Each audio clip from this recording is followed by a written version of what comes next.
Here, Yeah, Coach. I know. Thank you.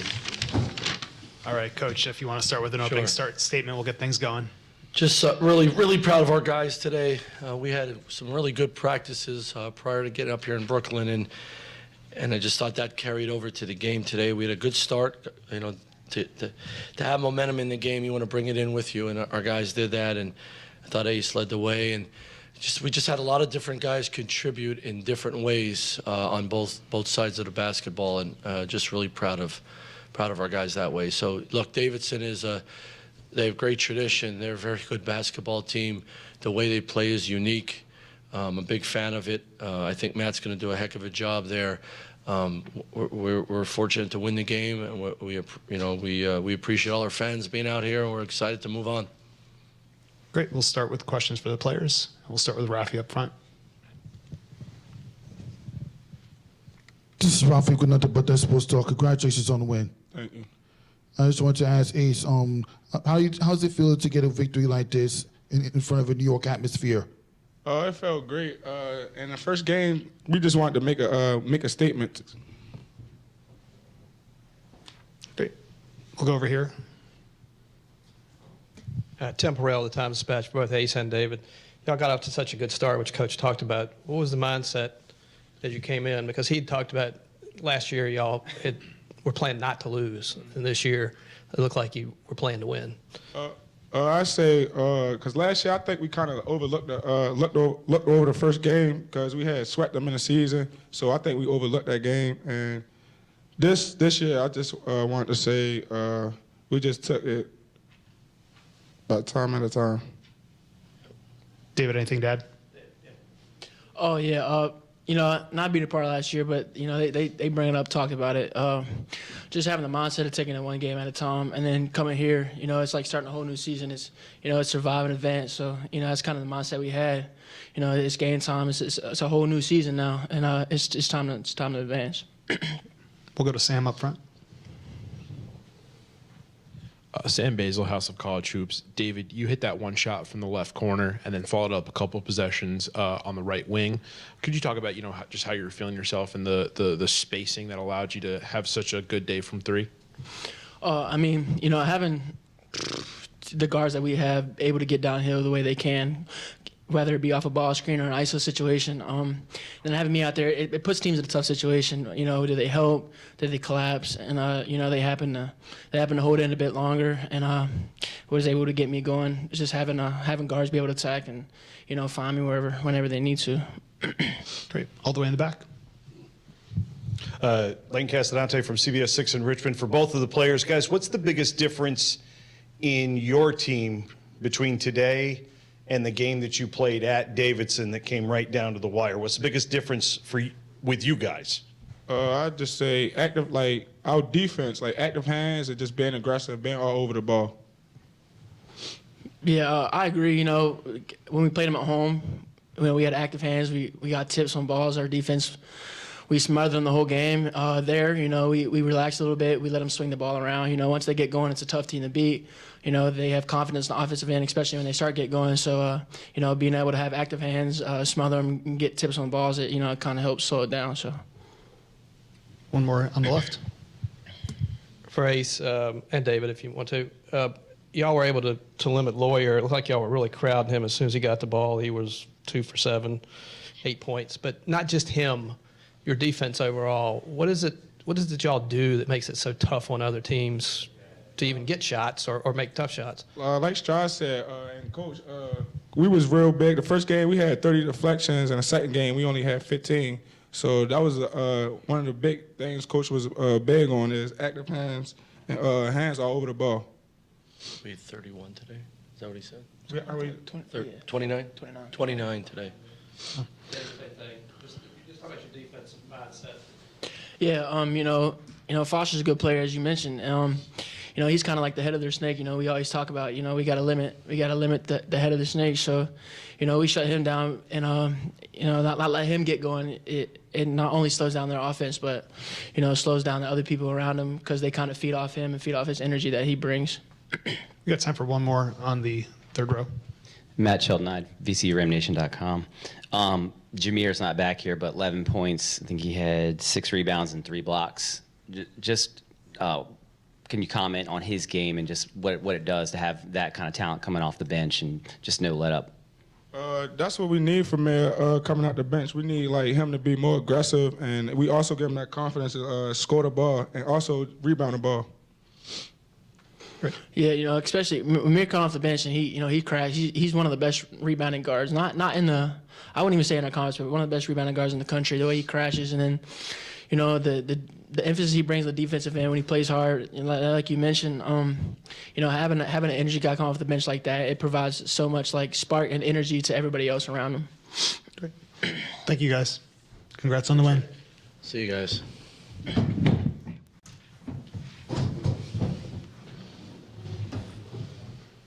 We'll start up front with Sam, and we'll go to the back again. Coach, Sam Basil, House of College Hoops, 30 points from the bench today. How does your depth help you carry this team through a tournament like this? I mean, just what you saw today, just contribute in so many different ways, from the offensive impact to spelling guys, extra ball handler, sometimes an extra shooter, sometimes like Jameer, just a better rebounder. There's some matchups that, because of our bench, we can go out there and exploit some matchups. So we call it an army, our army approach, the impact of our army, that there's no reason for you while you're out there not to give everything you got, play to exhaustion, because the guy on the bench has got your back. And we've talked about that for years. I'm a big proponent of it. The best thing about it is when we play all those guys and they fly around, it creates great morale in our program. They don't want to let each other down, and that's what it's all about. We'll take another question in the back. Coach Lane Castellante from CBS 6 in Richmond. Going off of that, was this one of the more complete games you played at both ends of the floor, including the way the bench played coming in? Because this was start to finish. You didn't have to hit 15 threes. You didn't need a last-second shot. This was just workmanlike. Yeah, very much so. And that was the approach we had. But I think that started in practice the last couple of days. We've had some really good practices and just really locked in. We used last year as an example. This first game is the most important one because it's the only one we can control. So let's be ready for it. Let's impact the game. Let's impact winning by doing the right thing and have the right approach. But I just thought our defense, not giving them open threes early to get themselves going, I think that was a huge key to the game. And then offensively, we had 18 assists on 27 baskets. The ball's hot. Guys are moving the ball. We're playing the right way. That's important. We'll take a question in the third row on the left. Coach, when you guys shoot at least 30% from 3, I think you've lost 1 or 2 games this year. You 0 for 9 from 3, beat them on the road. When you see a couple of those fall early, what do you think it does for the confidence of the guys and also for yourself? Without a doubt, because then you're playing downhill and sharing the ball, and inside-outside threes are the ones we can make. It's the ones we're trying to rise up on guys. They're hard to make for anybody. But when we get inside-outside threes and that ball's hot, you're more confident. That's huge. That's who we are. That's who this team is. We don't have as many guys off the dribble that can shoot that pull-up 3. A couple guys, but really we're inside-outside shooting threes. And you're exactly right. They're the ones we got to get. But we still got to assault the paint and attack the rim. That's the identity of this team. Just a quick follow-up. As a shooter yourself in college, did you need that inside-outside 3, or could you just pull up from anywhere? Come on, you got to Google me, man.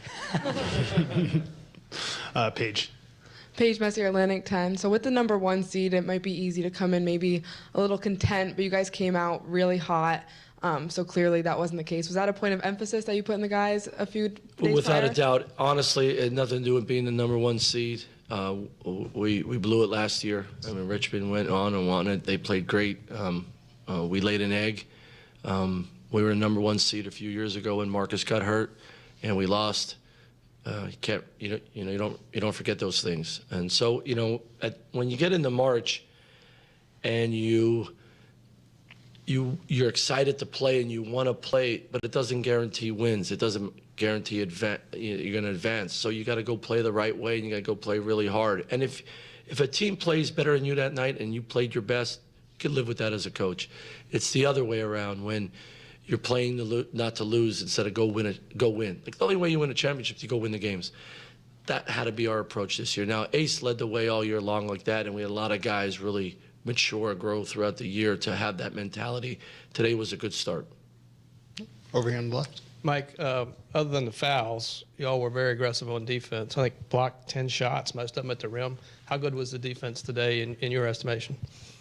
I would have liked less fouls. We put them in some tough spots and we bail them out with fouls. Got to be a little more disciplined guarding the guy driving.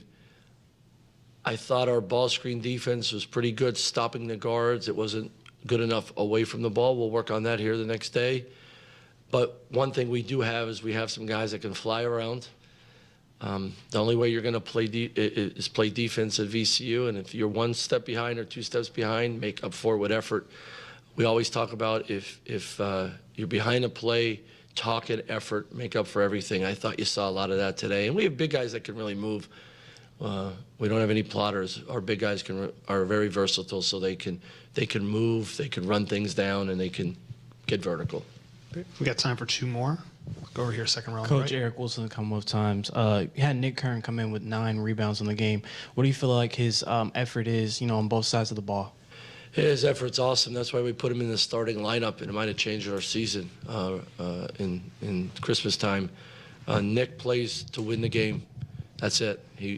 Nick is about helping his team win, and the way he and Jameer rebound from the guard position, from the wing the position is huge. His length and his athleticism and his toughness, it's our identity, and he's had a great year. I'm really proud of him, and he had he got to finish better at the rim. He did that in the second half, but that kid's getting better and better every week that he's been here at VCU on and off the court, because he's all about the right stuff. Super proud of him. He's a lot of fun to coach. And one more up front. This is Ralphie Gluzon with nothing but that sports talk. Congratulations on the victory. Thank you. I just want to ask you, your guys were able to get a lot of inside scoring on the low post. Like, why don't you talk about how that propelled you to success as? Yeah, that's who we are. That's who we've been all year long. We talk about assaulting the paint with the dribble, throwing it in the post, and getting on the glass. We want to play inside, outside all the time. So our guys know that if you're not driving it and there's a guy in the post and you see his numbers, you got to get the ball. B. John's got it. I thought other guys got it. JJ did a good job passing out of it, especially in the second half. So we're an inside-outside team. That's the identity of this year's team. Great. Thank you, Coach. Thanks, We'll see you guys. tomorrow. Thank you.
All right. So we'll get things started with an opening statement from Coach McKillop. Obviously, really disappointed to see this season come to an end. Our guys, like they have all year, they battled, they fought.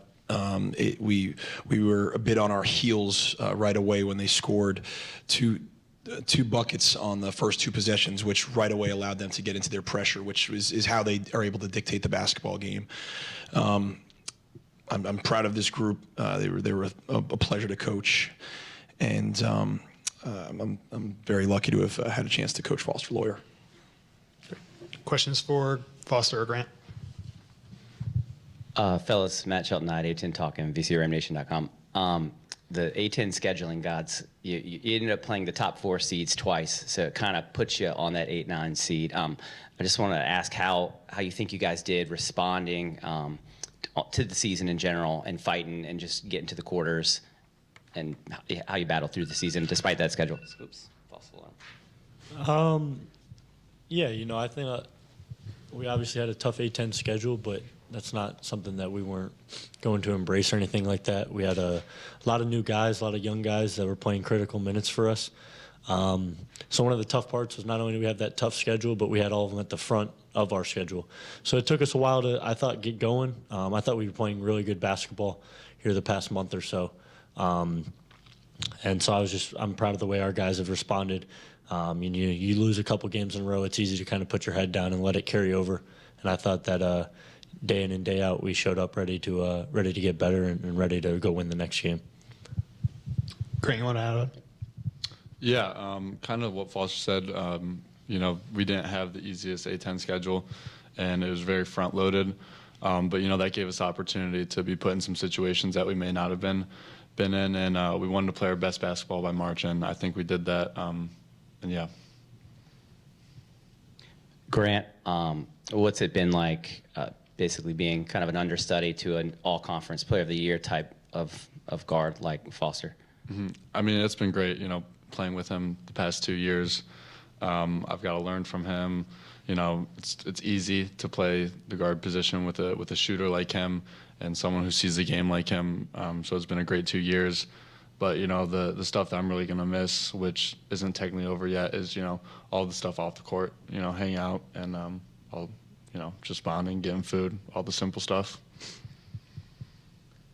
Keep going. All right, here we go. Foster, just want to hear what you think about your decision to come to Davidson. Obviously, it's a program with a great guard history. Everyone knows Steph, obviously, but you got Jack Gibbs on the bench with you. You've got the McKillop family. Just talk about that decision to come here and how happy you've been the last 2 years.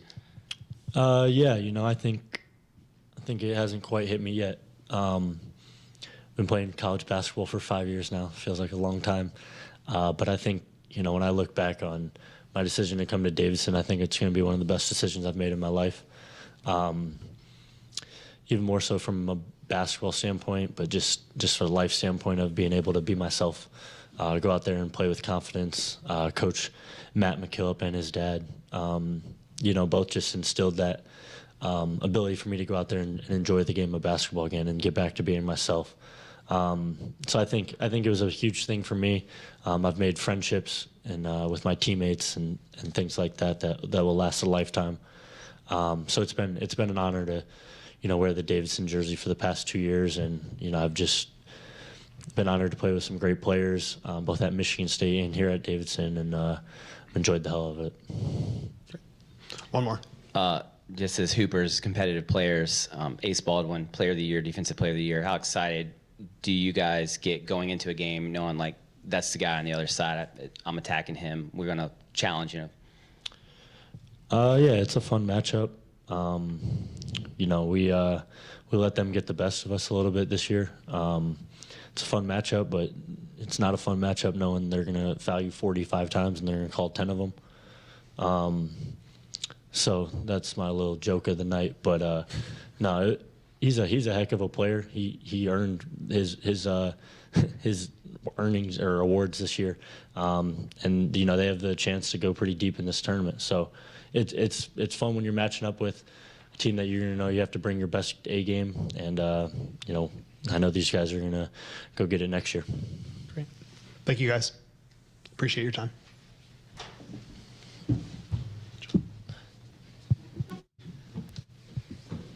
All right. Questions for Coach? All right. Yeah. Coach, you lost some tough inside-out pieces last year for your first year with Luka, and several guards who could shoot. How do you think this team did sort of, coming into their own in terms of with Sam taking a larger role and the guards having to sort of fill that three-point void? I think we just got better and better throughout the year. We started the year 6-1, and every night I would go home, or every day of those games I went home, and I did not think we played well at all. I was really fearful of how at November, and it's time to play games, and it's the season, that we weren't where I thought we were. That's why I was so encouraged every single day when we went through that losing streak, and Foster mentioned it, by our resilience and our energy and our attitude every day we came to practice with a young group and a new group. And we haven't had many Davidson teams like that. We're usually, for the last 30 years, a team that you have seniors that teach the sophomores and the freshmen, and then those sophomores and freshmen, they grow up and they teach that next group. And Foster was our only senior, and Sam and Grant were the only upperclassmen that played significant minutes. You could put Des in that category as well, but he played 10 minutes a game as a freshman. So we knew as a staff that it was going to take time, despite how maybe the success we had in that month of November. And we knew we couldn't be with the team we had last year that had Hyunjun Lee and had Mike Jones and Luka Brajkovic Player of the Year, and Mike Lee could have been Player of the Year. If Lee makes a couple more shots, he might have earned the Player of the Year award last year. So we had to find different ways, whether it was playing through Sam, whether it was ball screening through Foster. We put the ball in Grant's hands a lot as the season went on, and he was spectacular. And then you saw different players like Des Watson and Reed Bailey and David Skogman just get better and better throughout the year. So, we never have a sense for what our offense is going to look like. We know we always are going to get better at it. We're going to adapt to our personnel, and I think we did a good job of that because we were playing our best this past month. Obviously, you're a new coach, but you're not new to the program. I just want to know your thoughts on. I feel like Grant, from what I've seen, he's just gotten more and more aggressive and more assertive. What do you think on his development as he's come through? I wish he could have earned the Most Improved Player of the Year award, and I'm not saying people should have voted for it, but in my eyes, nobody has improved in this league the way Grant Huffman has improved, not just from last year to this year, but from November to March. With the way teams were defending Foster early and making his shots difficult after he had such the first 6-7 games he was lights out. We wanted to help Foster by playing off the ball, but in reality, what ended up happening was Grant became as impressive a point guard as we've had in terms of pushing the tempo and pushing the ball up the court, both with the pass and with the dribble. And we've always relied on him from a defensive standpoint and how hard he plays defensively and how active he is defensively. But I mean, he was our at times in this past 8 weeks of the season, he's been our most consistent, reliant offensive player. And he's a pleasure to coach too, and that's what makes it so much fun to be in the gym with him every day. Got one more? I got another. You obviously have a unique relationship with the former coach of Davidson College. How involved has your dad been, and how do you balance that with like, hey, Pops, I got this. I know you saw the film, but let me do my thing. Yeah. It has not been intrusive. It has not been overwhelming at all. And he sent me a text, which was followed up by a phone call, about how when he was the head coach, he would receive an email from me and from Will Regal and from Josh Haliger and all of our assistants after games with, here's some thoughts from the game. And he said he didn't even have a chance to read them because there was so much information that he had to take care of himself. Mm-hmm. And then his assistants are trying to give it to him. So he sent me a text like, I've been very mindful of not trying to overload you with the information that you already have too much of as you're trying to do this. But then he called me and told me like 75 things that we need to do better. But it's been great because he's there when I need him, but he's not there unless I need him. And he's around, but I don't really see him. Whenever he's been helpful, it's about how to work with the player a certain way, a conversation to have with the player, how to help somebody's mentality, how to help somebody's confidence. It's never X's and O's. It's never defensive schemes. It's always coaching a person. Thank you, Coach.